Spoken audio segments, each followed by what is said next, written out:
ሰላም ጤና ይስጥልን ተመልካቾቻችን እንደምንላችኋል። ከናሁ ቴሌቪዥን ለዕለተ ማክሰኞ ግንቦት 26 ቀን 2017 ዓ.ም የቀን ዜናዎችን ወደ እናንተ የምናልስበት ጊዜው አሁን ነው።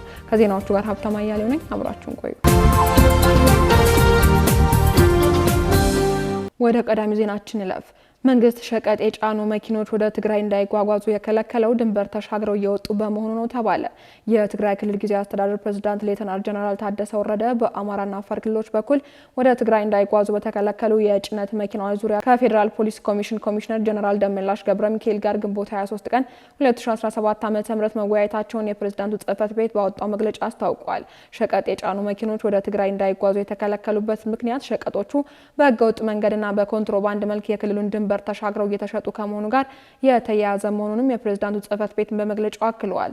በፌዴራል መንግስት በኩል የቀረበ ነው የተባለው ይህ ምክንያትም እውነት መሆኑ በጋራ ኮሚቴ እንዲጣራ መግባባት ላይ መደረሱን የጠቆመው መግለጫው ተጣርቶ ማስተካከያና የቁጥጥር ስርዓት እንዲዘረጋ አቅጣጫ መቀመጡ ተመላክቷል። የጊዜያዊ አስተዳደሩ ከፌዴራል መንግስት ጋር ክልከላው ተነስቶ የቆሙ መኪኖች እንዲለቀቁ የጋራ መግባባት ላይ መደረሱን አስታውቋል። በዚህ አይነት ምክንያት የሚደረግ ክልከላ እንዳይኖርም ተረዳድተናል ብለዋል። በተመሳሳይ በትግራይ ክልል የሚንቀሳቀሱ 3 የፖለቲካ ፓርቲዎች ባይቶና አባይ ትግራይ፣ የትግራይ ነጻነት ፓርቲና አረናት ትግራይ ለዲሞክራሲ በጋራ ባወጡት መግለጫ በአማራና በአፋር ክልሎች በኩል የሸቀጥ ዕቃ በመጫን ወደ ትግራይ የሚጓዙ መኪኖች እንዳይገቡ መከልከላቸውን አውግዘዋል። አቶ ታዬ ደንደአ በትላንትናው ዕለት ከመኖሪያ ቤታቸው ተወስደው በጸጥታ ኃይሎች በቁጥጥር ስር መዋላቸው ተገለጸ። አቶ ታዬ ፍርድ ቤት ነጻ የተባሉበት 2 ክሶች በድጋሚ ክርክር እንዲደረግባቸው ትዕዛዝ ባስተላለፈባቸው ሰዓት ውስጥ ለእስር መዳረጋቸውን የሀገር ውስጥ መገናኛ ብዙኃን ተቋማት ዘግበዋል። የፌዴራል ጠቅላይ ፍርድ ቤት በቀድሞ የሰላም ሚኒስቴር ዴኤታ የነበሩት አቶ ታዬ ደንደአ ላይ የተመሰረቱ 2 የወንጀል ክሶችን ወደ ፌዴራል ከፍተኛ ፍርድ ቤት በመመለስ በድጋሚ ክርክር እንዲደረግባቸው ትዕዛዝ ከተላለፈባቸው ከጥቂት ሰዓታት በኋላ ከመኖሪያ ቤታቸው ተወስደው በቁጥጥር ስር መዋላቸውን ጠበቃቸው አስታውቋል። በመሆኑም አቶ ታዬ በጸጥታ ኃይሎች ከተወሰዱ በኋላ የት እንዳሉ እንደማይታወቅና በፍለጋ ላይ መሆናቸውንም ጠበቃቸው ተናግረዋል። አቶ ታዬ ደንደአ ግንቦት 25 ቀን 2017 ዓ.ም ከቀኑ 10 ሰዓት አካባቢ ከመኖሪያ ቤታቸው መወሰዳቸውን ያረጋገጡት ጠበቃው ጠዋት 5 ሰዓት አካባቢ ላይ ፍርድ ቤት ቀጠሮ በነበረበት ሰዓት ከእርሳቸው ጋር ነበርኩኝ ብለዋል። አክለውም እስሩ ከትላንትናው ፍርድ ቤት ውሳኔ ጋር የተያያዘ አለመሆኑን ጠቁመዋል። ጠቅላይ ፍርድ ቤቱ ጉዳዩን ወደ ፌዴራል ከፍተኛ ፍርድ ቤት ለመመለስ ቢወስንም ፋይሉ እስካሁን ወደ ፌዴራል ከፍተኛ ፍርድ ቤት አልደረሰም፣ እኔም እንደ ህግ አማካሪ አልደረሰኝም ብለዋል። ከአንድ ዓመት በፊት ከሰላም ሚኒስቴር ዴኤታነት የተነሱትና በቁጥጥር ስር ውለው በ3 ክሶች ተከሰው በ2 ክሶች ነጻ የተባሉት አቶ ታዬ ደንደአ ክሶች በድጋሚ እንዲቀጥሉ ውሳኔ የተላለፈባቸው መዘገባችን ይታወሳል። በአቶ ታዬ ደንደአ ላይ ነጻ የተባሉት 2 ክሶችም ከጠላት ጋር በመተባበርና የጸረ ሰላም ቡድኖች የሆኑትን ሸኔና ፋኖ የሚደግፍ መልእክቶችን በፌስቡክ ገጻቸው አጋርተዋል የሚሉት ክሶቹ ናቸው። የሀገር ውስጥ ተፈናቃዮች መራጭ ብቻ ሳይሆኑ በእጩነት መሳተፍ የሚችሉበት ጥናት መካሄድ መጀመሩን ምርጫ ቦርድ አስታወቀ። የኢትዮጵያ ብሔራዊ ምርጫ ቦርድ 7ኛው ሀገር አቀፍ ምርጫን ለማካሄድ ዝግጅት መጀመሩን ገልጸዋል። የኢትዮጵያ ብሔራዊ ምርጫ ቦርድ ሰብሳቢ ሜላትወርቅ ኃይሉ የቀጣዩን ሀገራዊ ምርጫ ዝግጅትና ተያያዥ ጉዳዮችን አስመልክቶ በትላንትናው ዕለት መግለጫ ሰጥተዋል። በመግለጫቸውም ዝግጅቱ እየተከናወነ ያለው በ2018 ዓ.ም የሚካሄደውን ሀገራዊ ምርጫ መሰረት አድርጎ ነው ብለዋል። ምርጫ ቦርድ ለ7ኛው የሀገራዊ ምርጫ ባካሄደው ጥናትም የ5 ዓመት ስትራቴጂካዊ ፕላን ማዘጋጀቱንም አስታውቀዋል። ለቀጣዩ ምርጫ ግብአት የሚሆኑ ተሞክሮችና ሊሻሻሉ በሚገባቸው ጉዳዮች ላይም ከሚመለከታቸው ባለድርሻ አካላት ጋር ውይይት መደረጉን ጠቅሰዋል።